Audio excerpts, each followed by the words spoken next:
Shalom jemaat Bapak Ibu yang dikasihi Tuhan. Jumpa lagi kita dalam acara Thanks God It's Monday dengan saya Adin Ahmadi. Pagi hari ini saya akan membawakan perenungan dengan judul Membanding-bandingkan diri.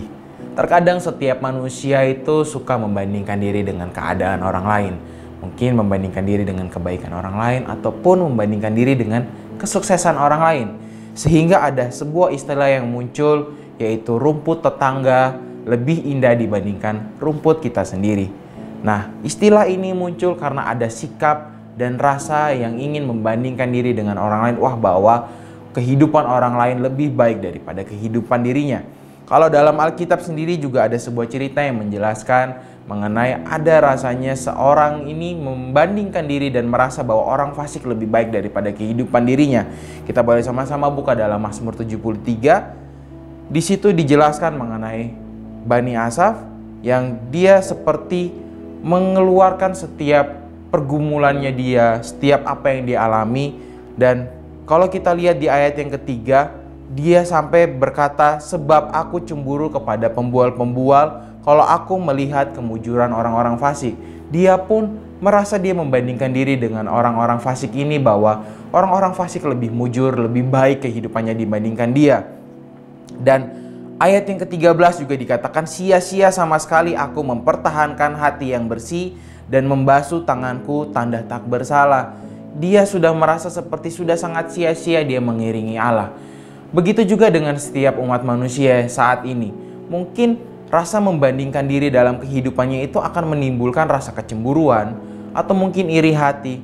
Bahkan bisa sampai mungkin meninggalkan Tuhan karena seperti seolah-olah saya sudah mengikuti Tuhan. Sepanjang hidup saya sudah ke gereja, saya komsel setiap hari, saya mengiringi Tuhan mungkin lebih baik dibandingkan orang lain. Tapi kehidupan saya seperti ini saja. Sehingga kalau saya lihat kehidupan orang-orang di luar Tuhan, seperti mereka lebih sukses, mereka lebih sehat, mereka lebih terlihat lebih baik daripada kehidupan setiap orang-orang percaya yang mengiringi Tuhan. Nah, pada pagi hari ini kita mau sama-sama merenungkan apa sih yang bisa kita pelajari dari Bani Asaf ini untuk kita bisa stop membandingkan diri kita dengan orang lain ataupun mengukur setiap kesuksesan orang lain dan keberhasilan orang lain dalam diri kehidupan kita. Hal pertama yang saya bisa bagikan supaya kita bisa stop membandingkan diri kita dengan orang lain, yaitu yang pertama adalah kita harus semakin dekat dengan Tuhan. Kalau di ayat yang ke-23 di situ dikatakan, tetapi aku tetap di dekatmu, engkau memegang tangan kananku.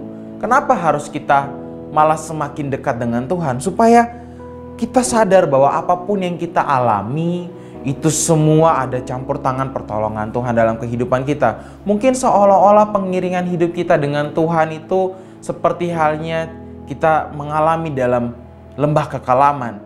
Tapi Alkitab berkata, sekalipun aku berjalan dalam lembah kekelaman, aku tidak takut sebab Allah besertaku.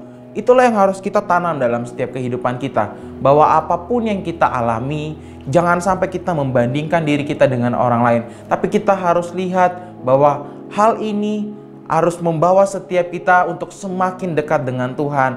Sebab Bani Asaf sendiri pun akhirnya sadar bahwa hanya Tuhan yang memegang tangan dia. Hanya Tuhan yang memegang setiap kehidupan dia.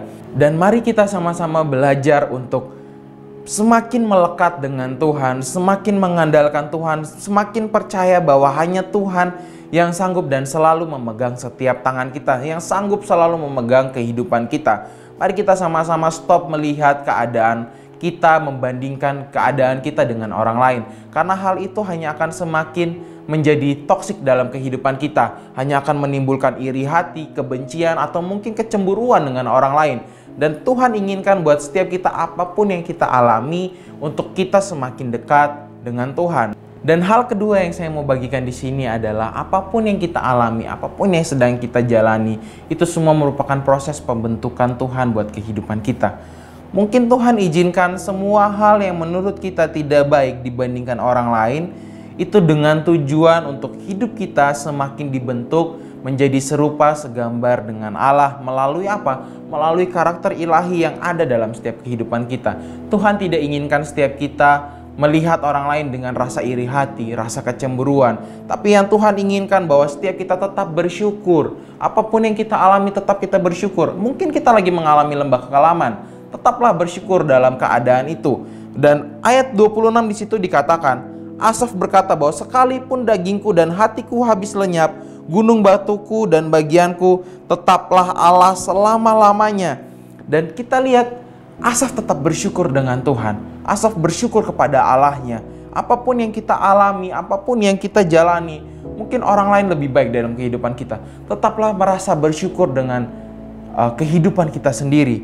Ayat terakhir yang saya mau bagikan buat setiap kita, buat setiap pegangan kehidupan kita sepanjang hari ini adalah ayat yang pertama, yaitu sesungguhnya Allah itu baik bagi mereka yang tulus hatinya, bagi mereka yang bersih hatinya. Tuhan mau setiap kita memiliki hati yang baik, hati yang sangat dengan ucapan syukur buat setiap kita, karena kita percaya bahwa Allah itu baik buat setiap kita. Dan mari Bapak Ibu Saudara-saudara sekalian, kita pada pagi hari ini kita mau sama-sama merenungkan kebaikan Tuhan dalam kehidupan kita. Kita mau sama-sama belajar untuk mengikis setiap rasa membanding-bandingkan diri dengan kehidupan kita, karena rasa membandingkan diri itu sangat menjadi toksik buat setiap kehidupan kita. Karena yang Tuhan inginkan dalam kehidupan kita adalah apa? Kita semakin dekat dengan Tuhan dan kita semakin bersyukur bahwa apapun yang kita alami itu proses daripada Tuhan. Mari Bapak Ibu Saudara sekalian, saya mau berdoa buat setiap kita untuk menjalani setiap kehidupan kita dengan rasa yang tidak membanding-bandingkan diri dengan orang lain. Mari kita tundukkan hati kita tundukkan setiap pikiran kita mau berdoa pada Tuhan. Bapa, kami bersyukur buat firman-Mu, buat perenungan yang sudah Engkau sampaikan bagi setiap kami Tuhan. Kami percaya isi hati Tuhan yang tersampaikan bagi setiap kami. Biarlah Roh Kudus yang semakin bekerja dalam kehidupan kami Tuhan. Ajar setiap kami untuk semakin berpaut, semakin dekat dengan Engkau. Dan ajar setiap kami untuk belajar melihat apapun yang kami alami itu semua proses pembentukan daripada-Mu Tuhan. Untuk melihat bahwa biarlah karakter ilahi yang hidup dalam kehidupan kami Tuhan. Terima kasih Tuhan buat sepanjang hari ini Tuhan. Kami mau belajar untuk tidak membanding-bandingkan diri dengan kehidupan kami. Kami mau belajar untuk semakin bersyukur dengan apapun keadaan setiap kami Tuhan. Terima kasih Tuhan buat sepanjang hari ini Engkau yang menuntun setiap kehidupan kami. Penyertaan-Mu sempurna bagi setiap kami Tuhan. Berkat-Mu melimpah bagi setiap kami Tuhan. Terima kasih Tuhan. Kasih karunia-Mu selalu menyertai jemaat-Mu Tuhan. Kasih karunia-Mu gak pernah berakhir buat setiap jemaat-Mu Tuhan. Terima kasih Tuhan, Engkau baik bagi setiap kami. Hanya di dalam nama Tuhan Yesus Kristus. Haleluya. Amin. Terima kasih jemaat yang dikasihi Tuhan. Shalom, selamat pagi, selamat beraktivitas.